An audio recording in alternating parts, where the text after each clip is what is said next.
indeed. It's Carmine Apiece of the Rod Stewart Band and Ozzy and many other bands.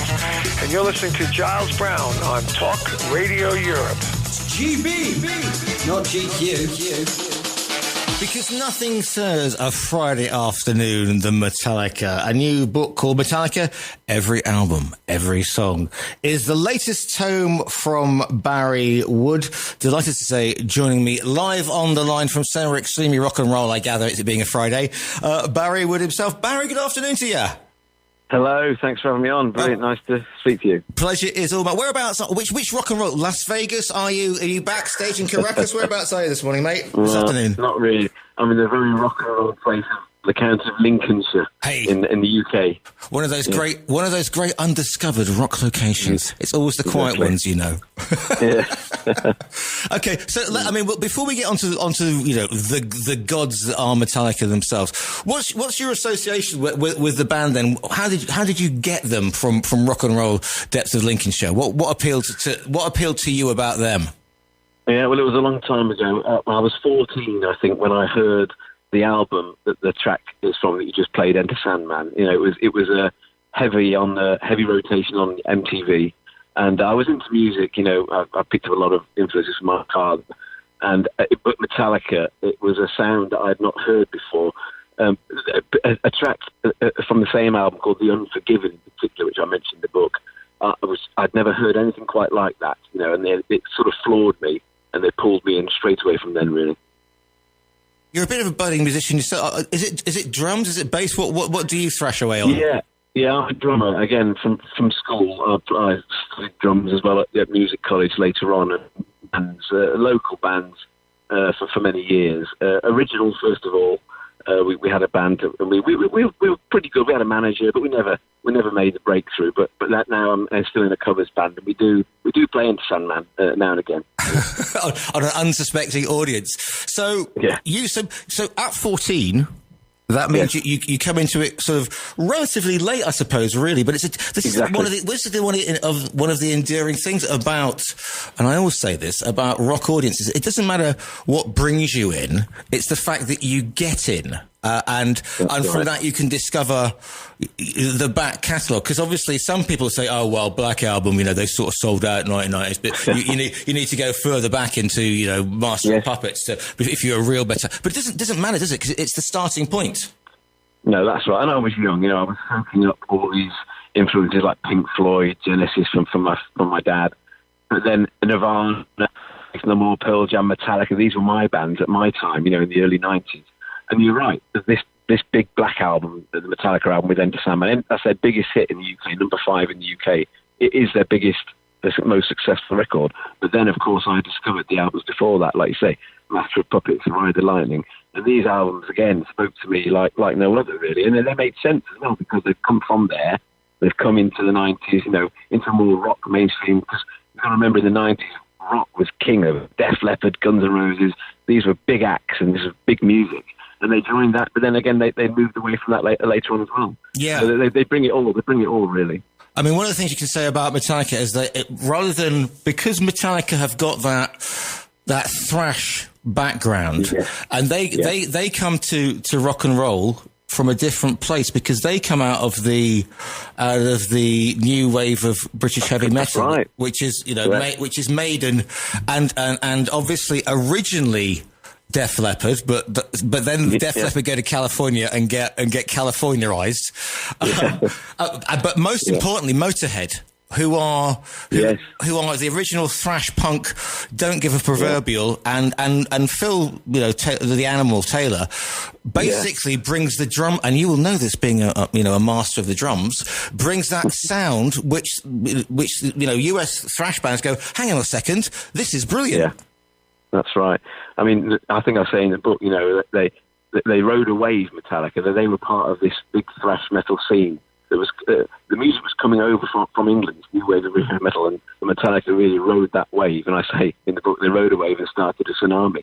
A bit of a pun, bit of a cheesy, a cliche, but that's right. And talking about the drums as well, Lars Ulrich, the drummer of Metallica, was the real driver of this band. He had the vision.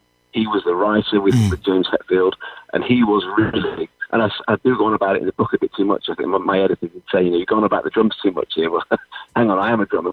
But Metallica he was the business lead of this band, and he pushed them as far as he could. Yeah, I mean, I've interviewed Lee Brutus on occasion, and obviously, he's been involved with all that whole scene. And the thing with Lars is, he's kind of kept. You need somebody on drums with a clear head, because otherwise, people sort of wander off and get, should we say, distracted, I think is the best one. Because James, bless him, he gets clean, he goes away again, he gets clean, he goes away again. And without somebody like Lars saying, get your proverbials back on stage or into a recording studio, Metallica wouldn't have had a 40-year recording situation which they have had. Not at all, no. And I do reference that in the book, the fact that they have had these ups and downs at Metallica, I guess which massive band wouldn't, with all the trappings of fame and fortune that comes with it. But they seem to have a fashion unit, particularly the three of them, Lars, James, and Kirk, who were right there from the start. And they've had a few different bass players, but that trio are really cemented together, and they seem to want to work together and to create new music and new sounds, as the years go by. But I mean, going back to the beginnings, I mean, Metallica could have just quit almost as soon as they started because of Cliff Burton and when he was tragically killed. I mean, absolutely. Another band might have just gone and splintered and gone, I can't, I need to start something new. I can't be on stage because he's not there. That's because right. Cliff was an important part of the beginning. Just tell the listeners a little bit about that, because obviously you've written this book and I'm talking far too much. So you tell them a little bit about, A, the beginnings, and then B, sort of like up to Cliff. Well, that is really interesting you mentioned Cliff, because he was integral to those first three albums. When they arrived on the scene, they were part of this scene, and that first album of theirs, Kill 'Em All, it wasn't groundbreaking really. It didn't sell massively, but there was a bit of a buzz around it, and they built on that with the second album, and they really became, I say in the book, they became the Metallica with their second album, Ride the Lightning. And Cliff Burton, that the original bassist, was really key in that. His melodic style, the way he played the bass guitar, was the sound of Metallica really from that second album. He used the bass guitar like a normal guitar, if you like, and he would compose a lot of the melodies on an acoustic guitar, and he brought that to the band. He had a classical background. He was a classically trained musician, so he had the theory behind it. And then they built on that the second album with Master of Puppets, which, if you ask most Metallica fans, they would tell you that Master of Puppets is their favourite album and their favourite track of all time. And that they were really going somewhere. And then, unfortunately, tragically, just after the album was released while they were on tour, their tour bus crashed, skidded off the road, and Cliff was killed. So they had to regroup, but it was devastating for them. And I didn't play on this actually quite as much as I could have in the book, but I think that they would have sounded very, very different to Metallica, today, had Cliff remained in the band. Yeah. I think he would really have explored a different angle for them. And I think when they got their new bassist, Jason Newsted, they pushed on into that sort of mainstream success. They probably would have had that with Cliff, but it would have sounded a lot different, I think. Yeah. Probably not as angry as it was. Yeah, exactly. Because I mean, you make a valid point there. Cliff bringing classical training to a bass, because if you know the bass, it's not just somebody pumping away in the background with the drummer. Well, that's an important part, but you can play the bass on so many different octaves and levels that it can be, And Absolutely. and I'm going to go back to this one again, but if you listen to the way that Lemmy played bass with Motorhead, he never played it as a dunk, dunk, dunk. It was always A, it was always quicker, but B, it was always almost as a rhythm instrument rather than just as something underpinning the lead guitarist and the lead singer. Exactly. That's a very good point, because the album they brought out after Cliff's unfortunate end with the new bassist, and I do say this in the book, that album, And Justice for All, you cannot hear the bass. It is completely hidden. The drums are far too high. The guitars are cranked up. There is no bass guitar there, and that certainly would not have happened if Cliff had been in the band. So they kind of lost their way, really. I think they wanted to carry on, but they kind of didn't know how to. But that album they released was their most successful one up to there. It had a great track on it called One, which is a track that you really, if you're new to Metallica, you should go to that track as one of the first ones. That won them a Grammy in 1990. and was one of their live staples that they played all the way through their career. But there was no bass guitar on that record, and that is a tragedy, really. But the other thing that you got to bear in mind as well is, if you think about the mid '80s, okay, I mean this is my period, okay. So imagine me with me big hair, because it is because from the new wave of British metal that comes, and then we get we've got Motorhead and we've got Maiden, and as I said, Def Leppard go over to the States and get Americanized. Dio's with Sabbath, Ozzy's off his head somewhere. The whole bit, and suddenly we get this situation where we get Shudder, big hair metal, Cinderella, Motley Crue, excuse me, just had to spit in the corner, Motley Crue, Nelson, all those terrible bands, and obviously Metallica are coming from a different point of view. They're coming in with with Slayer, with Anthrax, etc. Yeah, but it's not a good. It's not shifting units, as the saying goes. And bands like Slayer and Anthrax kind of get the MTV generation thing going, but Metallica kind of get a little bit not lost, but they don't get reappreciated until bands like Nirvana and Soundgarden, especially Soundgarden and Pearl Jam come onto the scene, and then they come in with that one, and suddenly it all makes sense. It does. I think that movement, that grunge movement, in Seattle, it did help. It certainly didn't hinder Metallica at all. And of course, you've got to remember those early '90s. Guns N' Roses were the band, the rock band, in the world, the most successful band in the world, and indeed Metallica toured with them, a joint headlining a concert, a tour in the sort of early '90s.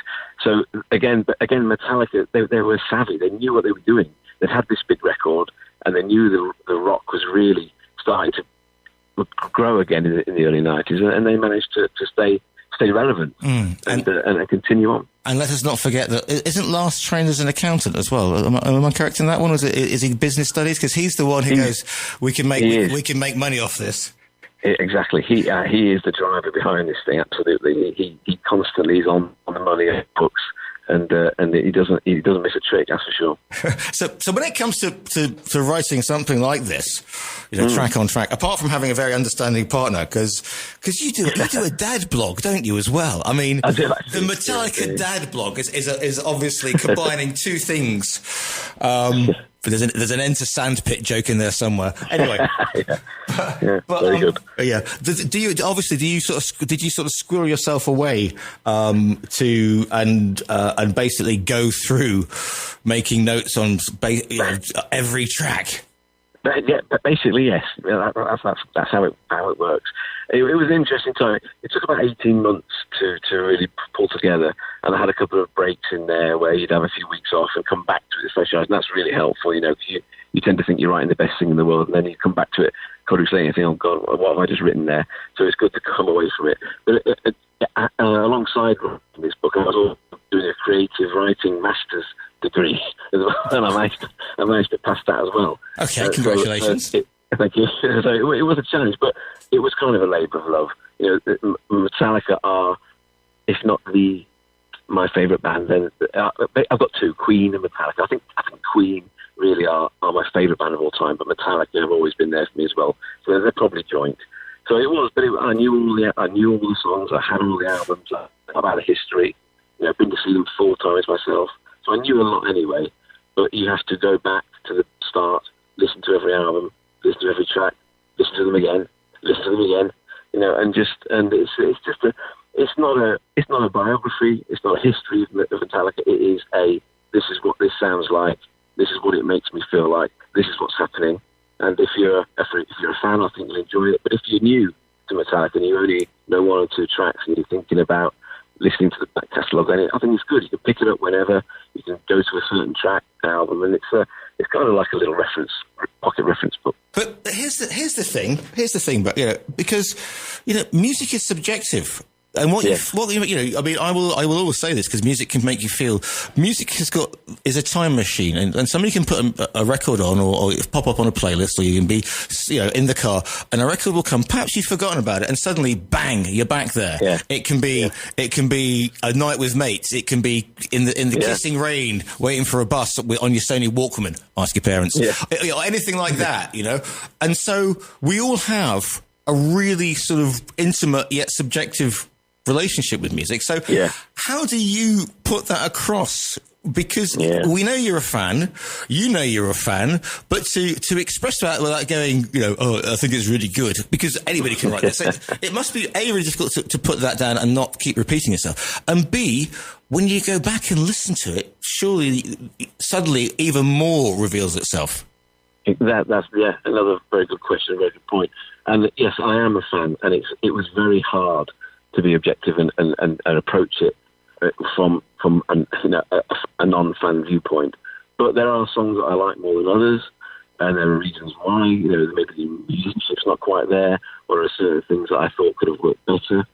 And Lars was not the greatest drummer, and he still isn't the greatest drummer of all time. And certainly when they started, he was very basic, rudimentary. You know, and he learned sort of on the road and got better. But it's kind of a review from a fan, and I think I do say that at the end of the book. You know, I am a fan at heart, and if you want to know how these songs make someone feel, then have a read. And there is a lot of history in there about tours, about the recording process. You know, but each track I kind of take it on its own merit. So describe a bit about the lyrics, the structure, that kind of thing. Don't go into any sort of theory, music theory, anything like that. It's all about what you hear when you put on that CD or put that needle on the vinyl, what comes out of the speakers, how it makes you feel and what you hear. And do you think the part of success of Metallica, I mean, apart from the fact that, obviously, and I always say this, that like rock fans are fans like no other. They will stay with the band forever. You only have to look at the Queen tributes to believe. I mean, you can't move for a Queen tribute. No. The number of bad Freddie Mercury I've seen in the last 10 years. But, you know, rock fans will kind of, they will stay, if they like a band, they will stay with them through, shall we say, an interesting period. And then when they come back, as long as they are genuine, as long as they are not trying to reinvent themselves or get too up their own proverbials. And I think with Metallica, they are normal guys, aren't they, with their own problems? But they don't come on like Kiss. They don't come on like, you know, they're certainly not precious, that's right. You know? No, I mean, the shows, I mean, they're on tour at the moment, you know, promoting their latest album, 72 Seasons, which is in the book, because we delayed it slightly because I was coming towards the end of it, towards the beginning of this year, and then we realised they were going to drop a new album. Every writer's nightmare. Yeah, so the editor said, wait, we've got to stop it, we've got to include this album, it would have dated it straight away, but that was good, so we included the new album, and they're on this massive world tour at the minute, they're in America now, doing two nights, I think they do Friday nights and Sunday nights. At the moment, they're doing no repeat set lists, so you know they're covering songs right from the first album right to the current album, and all these shows are big, you know, in the round stage sets with pyros and 2 drum kits and all this. It's a big show, but they're playing the songs. There's no augmentation in there.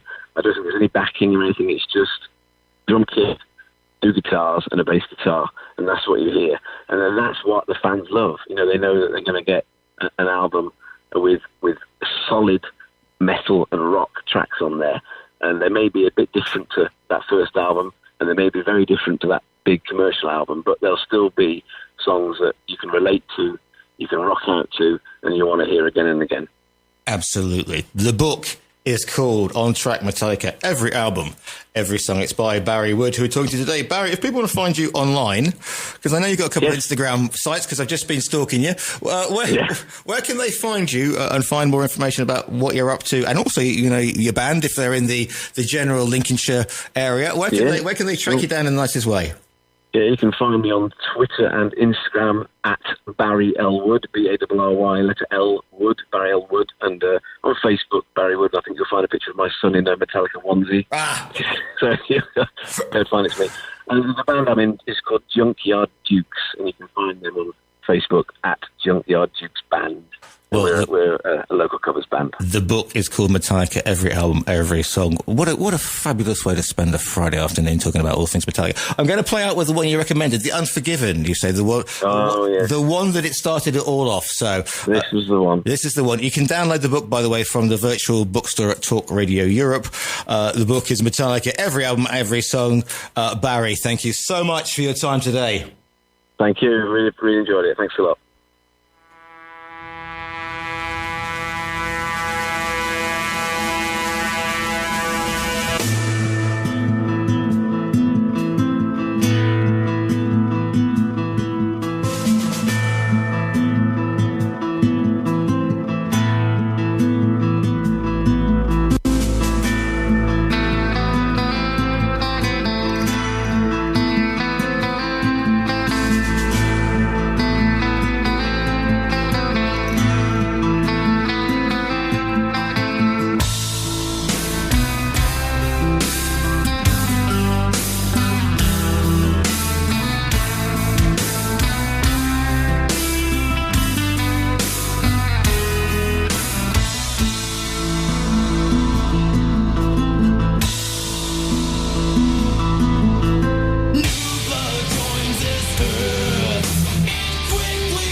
what might have been, what I felt, what I've known.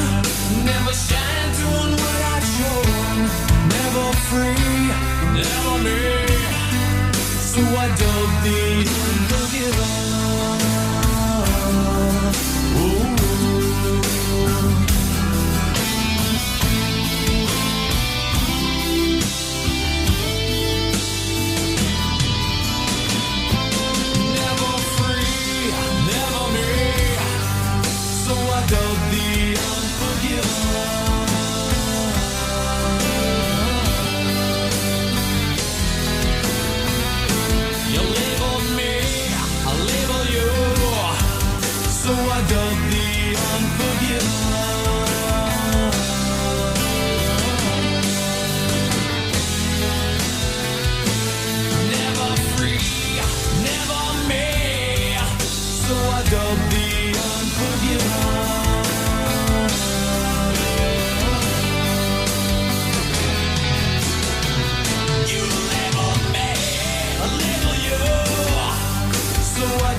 Unforgiven by Metallica.